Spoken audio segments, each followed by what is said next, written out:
वो अदालतों के चक्कर लगा रहे हैं और अरबों रुपए की फीसें दे रहे हैं वकीलों को। अदालत का वक्त भी ज़ाया हो रहा है, ज़िंदगी भी सबकी मफलूज है, लेकिन नैब अपनी जगह पर कायम है।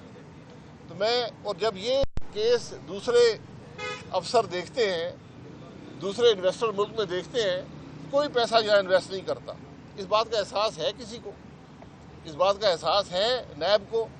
इस बात का एहसास है इस मुल्क के चीफ जस्टिस को?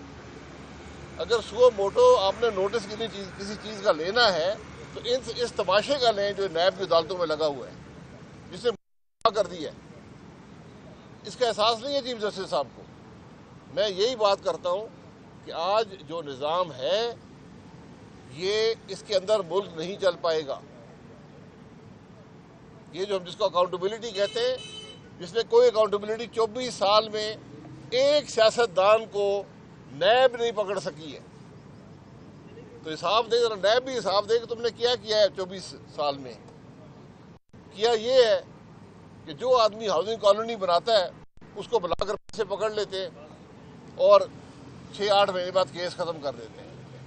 गरीब लोग 15-15 साल से जेलों में अदालतों में फिर रहे हैं। ये नैब की कारकर्दगी है। तो मैं बार बार वज़ीर-ए-आज़म साहब को कहता हूँ कि इस इदारे को जड़ से उखाड़ कर फेंके, इसको ख़त्म करें, वरना ये मुल्क को तबाह कर दिया इसने। ये मुल्क को जड़ों से उखाड़ देगा अगर आप इसको जड़ों से नहीं उखाड़ेंगे। ये मैं बिल्कुल सीधी बात करता हूँ। आपने हक़ाइक़ देखना, आपको दिखा देता हूँ। मुझे दिखाने की ज़रूरत नहीं है। इन नैब की अदालतों में कैमरे लगा दें। इस्लामाबाद से शुरू करें, मेरे अदालत से शुरू करें, मेरे केस से शुरू करें, दिखाएं लोगों को। तो जब इस मुल्क में एक साबिक़ा वज़ीर-ए-आज़म को इंसाफ नहीं मिलेगा, इस मुल्क के सबसे बड़े टैक्स पेयर को इंसाफ नहीं मिलेगा, यहाँ फेडरल सेक्रेटरी, इदारों के सरबराह पूरी ज़िंदगी ईमानदारी से काम करके मुल्क की खिदमत करके गए हैं, आज अदालतों में बैठे हैं, 4 साल से बैठे हैं। किसी को परवाह है? चेयरमैन नैब को परवाह है? मुल्क के चीफ जस्टिस को परवाह है जो उन अदालतों के सरबराह है? ये सवाल आज मेरे हैं, इसका जवाब नहीं देंगे तो फिर ये मुल्क नहीं चलता मेरे भाई। ये सारी बात है जी। आपकी जमात नारा लगाती रही वोट को इज्जत दो, लेकिन आज जब वोट को इज्जत देने का वक्त आ रहा है, इलेक्शन की बात की जा रही है, तो बज़ाहिर ये लग रहा है कि मुस्लिम लीग नून तैयार दिखाई दे रही है। तो आपने पार्टी को मशवरा दिया कि मुस्लिम लीग नून तैयार हो या ना हो, इलेक्शन कमीशन ने करवाने हैं और उसमें जो जमात हिस्सा लेगी वो हिस्सा ले, जो नहीं लेती वो ना ले। इलेक्शन कराना मुस्लिम लीग नून का काम नहीं है। भाई साहब, आपका देखने इस वक्त जो सियासी तनाव की सूरत हाल है, एक तरफ जो इमरान इत्तेहाद है वो पीटीआई के साथ टेबल टॉप पर बैठ गया, आज फिर दोबारा तीसरा दौर मुज़ाकरात का।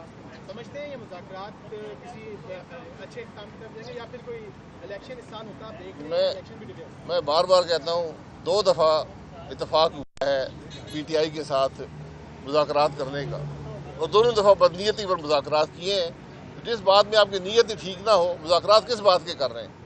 ये अजीब बात है कि मुल्क का सुप्रीम कोर्ट कहता है कि आप जो लोग हैं वो जाएं सियासी पार्टियों और फैसला करके आ जाएं। तो आइन का क्या हुआ? अदालतों का काम, मुसालती अदालतें ये नहीं है कि सुप्रीम कोर्ट है, जो भी आपने फैसला करना है करें, बात को आगे बढ़ाएं। सवाल यही था मेरा कि आप जैसे आ रहे हैं, दीगर लोग हैं, बिल्कुल बुज़दार के साथ मुज़ाकरात नहीं होंगे। फैसले नहीं होते, लोग अदालतों में आ रहे हैं, आप काफी हैं। तो ये जो अदालतें हैं या जो इदारे हैं, क्या ये कानून और आइन के दायरे में नहीं आते? क्या ये जवाबदेह नहीं है? ये जवाबदेह नहीं है, क्योंकि एक आमिर ने कानून बनाया जिसको हम तब्दील भी नहीं कर पाते। जब तब्दील करते हैं तो सुप्रीम कोर्ट नोटिस ले लेता है। शाहिद खान अब्बासी इस्लामाबाद में मीडिया से गुफ्तगू कर रहे हैं। उन्होंने कहा कि कानून का जो निज़ाम है इससे मुल्क नहीं चल पाएगा। नून लीग का काम ये नहीं है कि वो इलेक्शन कराए, वो काम इलेक्शन कमीशन का है। कराची औरंगी टाउन